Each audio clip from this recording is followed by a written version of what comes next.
नमस्कार मित्रांनो, मी दीपक वडवी. मित्रांनो, आजच्या या व्हिडिओत आपण इको क्लबचे प्रोसिडिंगचे लेखन कसे करावे किंवा इतिवृत्त लेखन कसे करावे या संदर्भात सविस्तर माहिती आपण जाणून घेणार आहोत. मागील व्हिडिओत आपण जून आणि जुलै महिन्याचे लेखन कसे करावे या संदर्भात सविस्तर आपण पाहिलेलं आहे. माहे ऑगस्ट 2025 करता सभा क्रमांक 3 साठी लेखन कसे करावे, कोणते विषय आवश्यक आहे या संदर्भात आपण सविस्तर जाणून घेणार आहोत. त्याआधी मित्रांनो, आपण जर या चॅनलला नवीन असाल, लाईक करा, शेअर करा आणि सबस्क्राईब करायला विसरू नका. आपणास जर या इको क्लबची PDF किंवा वर्ड फाईल हवी असेल तर डिस्क्रिप्शनला जी लिंक दिली आहे त्यावरनं तुम्ही ही प्राप्त करू शकता. या ठिकाणी शाळा, केंद्र, तालुका, जिल्हा आपणास टाकून घ्यायचा आहे. यामध्ये थोडक्यात प्रस्तावना आपणास करून घ्यायची आहे. दिनांक 7 ऑगस्ट 2025 रोजी शाळास्तर व वर्गस्तरावर इको क्लबची सभा बोलवण्यात आली. आजच्या सभेत खालील विषयावर सविस्तर चर्चा करण्यात आली. या पद्धतीने थोडक्यात आपणास प्रस्तावना करून घ्यायची आहे. सभेचा पहिला विषय या ठिकाणी घेतलेला आहे, मागील सभेचे इतिवृत्त वाचन करणे. मागील सभेचे इतिवृत्त वाचून कायम करण्यात आले. या पद्धतीने पहिला विषय लेखन करून घ्यायचा आहे. दुसरा विषय या ठिकाणी मी घेतलेला आहे, प्लास्टिक मुक्त शाळा उपक्रम राबवणे. फार महत्त्वाचा असा हा इको क्लबमधील विषय आहे. शाळेच्या परिसरात आणि शाळेशी संबंधित सर्व उपक्रमामध्ये प्लास्टिकचा वापर टाळून प्लास्टिक मुक्त शाळा उपक्रम प्रभावीपणे राबविला जावा याबाबत आज ठरवण्यात आले. प्लास्टिकच्या अतिवापरामुळे होणारे दुष्परिणाम यावर व्हिडिओ दाखवण्यात आला. तसेच प्लास्टिक जमिनीत न विघटनशील असल्यामुळे पर्यावरणाला मोठा धोका पोहोचतो. प्लास्टिकमुळे माती, पाणी व हवामान प्रदूषित होते. प्लास्टिक खाल्ल्याने अनेक पक्षी व प्राण्यांचा जीव जातो.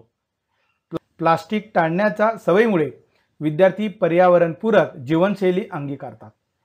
प्लास्टिक टाळल्यास परिसर अधिक स्वच्छ व आकर्षक राहतो हे समजावण्यात आले व विद्यार्थ्यांनी आणि शिक्षकांनी पुनर्वापर करता येणाऱ्या वस्तू म्हणजेच कापडी पिशव्या, स्टीलची बॉटल इत्यादी वापराव्यात. प्लास्टिक पिशव्या, थर्माकॉल, डिश, स्पून, स्ट्रॉ अशा वस्तूंचा वापर पूर्णतः बंद करण्यात यावा. शाळेत प्लास्टिक मुक्त शाळा बाबत जनजागृती मोहीम राबवण्यात यावी. भिंतीवर पोस्टर लावून घोषवाक्यांनी जनजागृती करण्यात यावी. शालेय कार्यक्रमात सुद्धा पर्यावरणपूरक साहित्यच वापरण्यात यावे याबाबत ठरवण्यात आले व तसा ठराव या ठिकाणी मंजूर करण्यात आलेला आहे. सूचक अनुमोदक या ठिकाणी टाकून घ्यायचा आहे. तिसरा विषय या ठिकाणी मी घेतलेला आहे, स्वच्छता व कचरा व्यवस्थापन. शाळेत व परिसरात स्वच्छता राखण्यासाठी व कचऱ्याचे योग्य व्यवस्थापन करण्यासाठी ठोस उपक्रम राबवण्याबाबत ठरवण्यात आले. कारण स्वच्छतेमुळे आजारांपासून संरक्षण होते आणि आरोग्य सुधारते. कचऱ्याचे वर्गीकरण करून पुनर्वापर केल्यास पर्यावरणाचा समतोल राखला जातो. विद्यार्थ्यांमध्ये स्वच्छतेची सवय आणि सामाजिक जबाबदारीची भावना निर्माण होते. स्वच्छ परिसरामुळे शिकण्यास पोषक व आनंददायक वातावरण तयार होते. जैविक कचऱ्यातून कंपोस्ट खत तयार करता येते. याबाबत खूप महत्त्वाचे मार्गदर्शन करण्यात आले. ओल्या व सुक्या कचऱ्याचे वेगवेगळे डबे शाळेच्या विविध ठिकाणी ठेवण्यात येतील. विद्यार्थ्यांना कचऱ्याचे वर्गीकरण कसे करायचे हे शिकवले जाईल. जैविक कचऱ्यापासून कंपोस्ट खत तयार करून परसबागेत वापरण्यात येईल. शिक्षक, विद्यार्थी आणि सहाय्यक कर्मचारी यांचा सहभाग अनिवार्य राहील असे ठरवण्यात आले व हा 3 नंबरचा ठराव देखील मंजूर करण्यात आलेला आहे. या ठिकाणी सूचक अनुमोदक आपणास टाकून घ्यायचा आहे. 4 नंबरचा विषय आहे या ठिकाणी आरोग्यदायी जीवनशैली स्वीकारणे. फार महत्त्वाचा असा हा विषय आहे. विद्यार्थ्यांनी व शिक्षकांनी आरोग्यदायी जीवनशैली अंगीकारून स्वच्छ, सेंद्रिय, नैसर्गिक आणि सक्रिय जीवन जगावे यासाठी शाळेत विविध उपक्रम राबवण्याबाबत चर्चा केली. यामध्ये शारीरिक व मानसिक आरोग्य सुधारणा, नियमित व्यायाम, संतुलित आहार व योग्य झोप यामुळे एकंदर आरोग्य सुधारते. शालेय जीवनावर सकारात्मक परिणाम.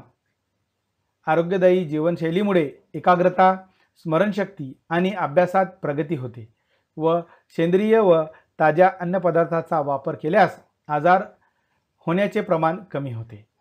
शाळेच्या बागेत तयार होणाऱ्या भाज्या व फळांचा वापर केला जाऊ शकतो. नियमित योग अभ्यास व ध्यान केल्याने विद्यार्थ्यांमध्ये शांती आणि संयम निर्माण होतो. शाळेमध्ये दररोज सकाळी प्रार्थनेपूर्वी योग व शारीरिक व्यायामाचा कार्यक्रम राबवण्यात येईल. स्वच्छतेबाबत जनजागृती उपक्रम म्हणजेच हात धुण्याची सवय, स्वच्छ पाणी पिणे, नियमित स्नान इत्यादी राबवले जातील असे ठरवण्यात आले व याबाबत नियोजन देखील करण्यात आले. हा ठराव देखील सर्वानुमते मंजूर करण्यात आलेला आहे. सूचक अनुमोदक आपणास टाकून घ्यायचा आहे. पुढील विषय आहे 5 नंबरचा ऐन वेळचा विषय. ऐनवेळी कोणताही विषय न आल्यामुळे आजची सभा सर्वांच्या संमतीने समाप्त करण्यात आली. या पद्धतीने माहे ऑगस्ट 2025 करता इको क्लबचं अहवाल लेखन या ठिकाणी आपण केलेलं आहे. या ठिकाणी सभेस उपस्थित सदस्य जे विद्यार्थी आणि शिक्षक आहेत त्यांचं नावं टाकून या ठिकाणी स्वाक्षरी घ्यायची आहे. मित्रांनो, आपणास व्हिडिओ आवडला असेल लाईक करा, शेअर करा आणि सबस्क्राईब करायला विसरू नका. धन्यवाद.